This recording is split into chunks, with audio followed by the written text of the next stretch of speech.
How's it going, everyone? We're in a new week, a little bit late on this, but thought I would still look at the new game releases dropping this week on PlayStation 4 and PlayStation 5. You know, I said a while back, and it's been the general rhetoric as we head into April and May especially, that this is a bit more of a quiet period for game releases, but somehow, every week I'm finding like a couple of low-key titles that really have my vested interest as I'm learning more and more about these games. Last week, obviously, it was Trek to Yomi. Seemed like a lot of you guys really dug that. Very short game, but still a pretty enjoyable title, and based on reading the comments on my review, a lot of you guys picked it up and enjoyed it, so hopefully you can find some more low-key bangers coming out this week. So let's get right into it, and let's start off with Eiyuden Chronicle Rising. This is coming May 10th, and obviously this is a prequel title to Eiyuden Chronicle The 100 Heroes. Now, it's very different. It's not a game where you're going into it expecting this huge, grandiose RPG, but it is looking like it's going to have a good bit of content. Obviously, the visual style, very much a throwback. I think the art design looks great in that game. Combat looks to be a fairly simplistic, but kind of interesting that they're already, you know, pushing this IP so hard. I guess the Kickstarter did kill it, and yeah, there's probably a decent bit of interest they're getting. Probably some sort of payout, I would imagine, from Microsoft, because this game is on Xbox Game Pass, so if you have a PC or an Xbox, you can play it that way, and it's a game that, hey, if you're playing it on PC, it's not like you're gonna need a very high-end PC, but if you want a, you know, 2D action RPG, might be something to be on the lookout for. Some of the gameplay elements also look incredibly flashy, so stylistically, I think the game looks quite good. It's just, you know what you're getting yourself into out of this one. It's also being priced very well, so that's something to note as well. I believe it's $15, and again, it will be available on Xbox Game Pass, so there you go with that. That'll be dropping on May 10th. Next up, we have a game that's been in early access for a little bit on PC, and that is Source of Madness. Now, it's coming out of early access tomorrow, and it'll be seeing its full release on consoles as well. This is a very dark roguelite title. The game notes Source of Madness is a side-scrolling dark action roguelite set in a twisted, Lovecraftian-inspired world powered by procedural generation and AI machine learning. Take on the role of a new acolyte as they embark on a nightmarish odyssey.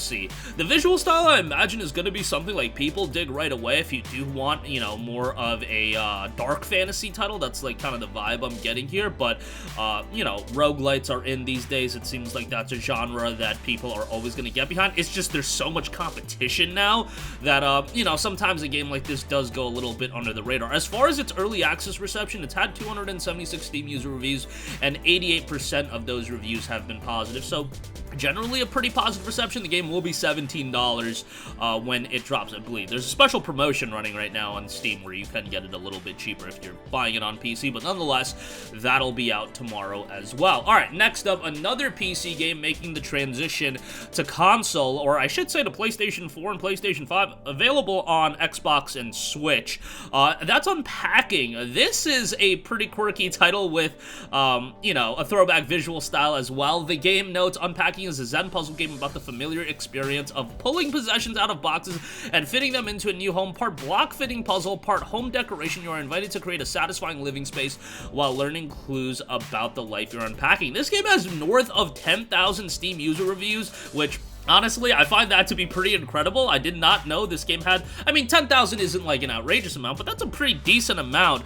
92% of those reviews were positive as well, and on Metacritic, the game's got an 84, so that a really solid reception. Game was priced at $19.99. This was also a game published by Humble, and Humble low-key becoming one of the more notable publishers. Like, they put out a lot of stuff. They just put out Chinatown Detective Agency as well, which is a game that I saw some people talking about, but Unpacking, again, if you're into puzzle games, might be something to have on your radar. Maybe that price point is a little high, but still something to be on the lookout for. Alright, next up, I don't know why it took me this long to get to this, but this might be the biggest release of the week, and that is the follow-up to Salt and Sanctuary. We have Salt and Sacrifice. This is a game that I see quite a bit of buzz for, and the reviews are going live right now. They're looking relatively positive, not like it's getting blowaway reviews, but seems to be doing pretty well. Salt and Sacrifice is noted to be the follow-up to the Souls-like dark fantasy RPG Salt and Sanctuary. In a land plagued by powerful and twisted mages, the condemned marked inquisitors take up the hunt, once peaceful kingdom is plunged into chaos by enraging tides of mages, merciless embodiments of elemental chaos.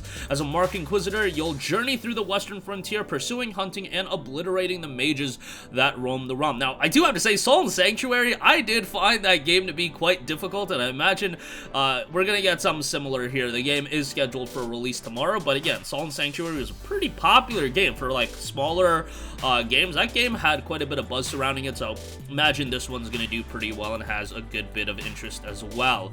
Alright, next up, do want to quickly mention This War of Mine is getting a PlayStation 5 release, This War of Mine, the Final Cut. This is a game that I've talked about quite a bit. 11-Bit Studios kind of has this thing where they make these games that are a little bit more on the darker side. This War of Mine definitely had that, where it's a game in a war setting, and the idea is it's incredibly atmospheric and goes for more of a realistic approach. In This War of Mine, you do not play as an elite soldier, rather a group of civilians trying to survive in a besieged city, struggling with lack of food, medicine, and constant danger from snipers and hostile scavengers. The game provides an experience of war seen from an entirely new angle. Obviously, this is a game that I imagine the majority of you guys know about at this point. The only issue is I would not be paying full price for it at this stage of the game. It goes on sale all the time for like sub $5, so that's probably the range I would pay, but This War of Mine is a really good game. If you see Frostpunk on sale, I believe it's on sale right now on the PlayStation Store. That's another game I would recommend. Yeah, you can make the argument that these games are best played with a keyboard and mouse, and I can definitely understand that thought process, but still very much worthwhile to go through on PlayStation, so do want to give a mention to that. And 11-Bit Studios, another publisher that's been putting out good stuff. Obviously, they develop a lot of stuff, but they also publish a ton of stuff, so another one to be on the lookout for. They're doing good stuff right now. And lastly, I do want to give a mention to Evil Dead, the game. That is going to be dropping May 13th.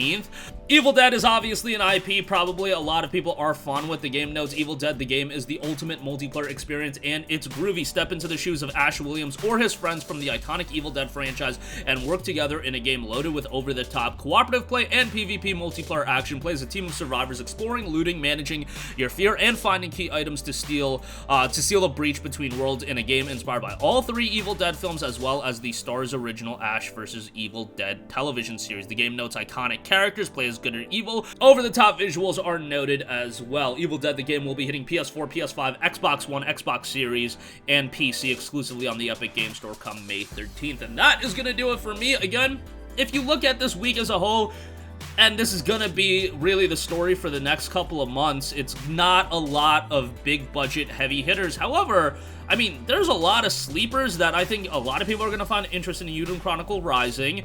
Obviously, you've got Soul and Sacrifice. That's going to be a big title for a lot of people if you did enjoy Soul and Sanctuary. And Evil Dead, I'm probably downplaying like the popularity of Evil Dead, but yeah, that's probably a notable release for a lot of people as well. And it gives you time to either check out some of these lower key releases, or for many of us, tackle that backlog that I'm sure for some of you guys are hitting the triple digits. So yeah, maybe tackle that backlog one of these weeks. But that's going to do it for me. Sound awful with all of your thoughts in the comments section down below. Thank you for watching, and goodbye. Hey guys, we hope you enjoyed the video, and if you did, make sure to hit the subscribe button, and if you're already subscribed, do us a favor and hit the bell icon. This way you'll be notified whenever we post a new video. That's the best way to keep up with all of our uploads, and we usually try to upload 2 videos a day. And with the bell icon hit, you'll be notified whenever we do upload a video. As always, thanks for watching.